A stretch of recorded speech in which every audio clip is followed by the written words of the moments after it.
merayap di permukaan vertikal. Bulu-bulu halus tersebut berfungsi sebagai lem yang mampu berjalan menahan tekanan gravitasi yang membuat cicak tidak terjatuh. Cicak banyak ditemukan merayap di dinding dan langit-langit rumah.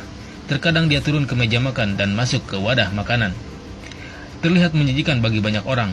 Ternyata cicak memiliki bahaya yang tidak boleh diremehkan. Tahi atau kotoran cicak terkandung bakteri salmonella yang bila masuk ke tubuh manusia bisa menyebabkan demam, diare, dan kejang pada bagian perut. Bisa kita bayangkan saat cicak buang kotoran dari langit-langit rumah lalu jatuh ke lantai, baju atau badan kita, atau jatuh ke makanan, tentu sangat bahaya. Di situs Dokter Sehat dijelaskan salah satu jenis bakteri yang ditemui di dalam tubuh cicak adalah Escherichia coli atau E. coli. Bakteri E. coli dikenal luas sebagai salah satu penyebab utama sakit perut atau gangguan pencernaan lainnya. Karena alasan inilah, ada baiknya kita memastikan bahwa lauk atau makanan yang akan kita konsumsi ditutup dengan tudung saji dengan rapat sehingga tidak akan mudah dimasuki oleh cicak. Hendaknya, sendok nasi juga sebaiknya tidak diletakkan dengan sembarangan agar tidak mudah disentuh oleh cicak sehingga tidak akan mudah terkontaminasi bakteri E. coli yang berbahaya.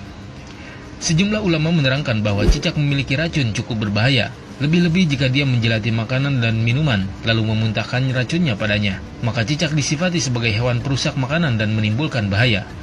Karenanya, cicak disifati sebagai binatang pengganggu dan berbahaya seperti tikus, ular, dan kalajengking.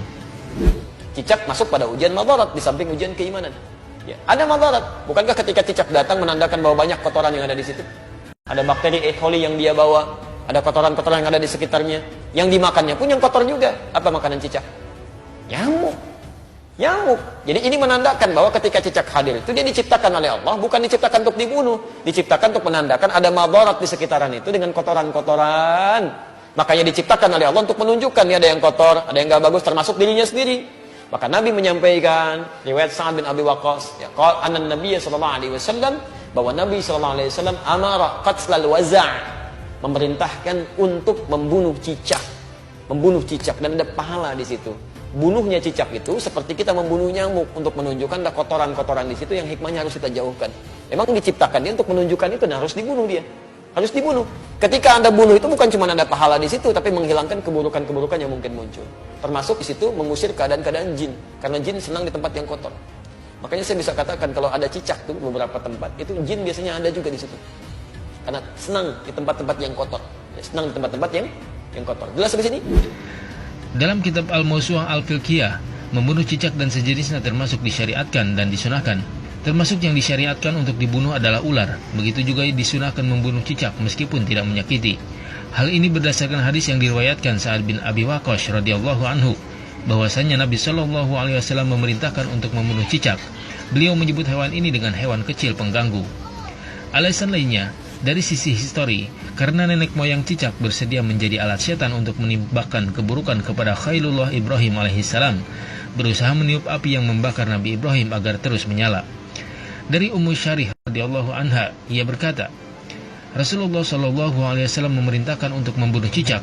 Beliau bersabda, dahulu cicak ikut membantu meniup api untuk membakar Ibrahim alaihissalam. Hadis riwayat Al-Bukhari nomor 3359. Wasamma bi fuwaisiqa, dan Nabi menyebutnya dengan hewan fasik kecil. Hewan fasik kecil. Selain membawa kotoran, dia pernah juga meniup-niup api yang sedang membakar Nabi Ibrahim supaya semakin menyala. Ya, diharapkan jadi dingin dan teduh. Ini malah ditiup-tiup oleh hewan ini.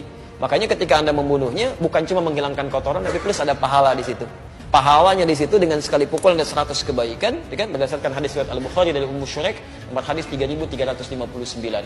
Dan terbunuhnya cicak itu menghadirkan bagusnya kebaikan-kebaikan dengan menghilangkan kotoran yang ada di dalamnya. Jelas di sini? Cicak salah berpihak sehingga menyebabkan dirinya mendapat predikat buruk. Ia membantu syaitan, Masya Allah, untuk mencelakakan wali Allah. Tentunya di samping itu, cicak binatang pengganggu dan menyimpan bahaya bagi manusia. UAS sudah mengambil sikap dan keberpihakan dengan terbuka. Karena itu jangan sampai kita seperti cicak yang karena kesalahannya dalam berpihak ia dihukum oleh Allah Azza wa Jalla. Tulis Ustaz Fuaz Al-Hazimi di akun Facebooknya. Wallahu a'lam.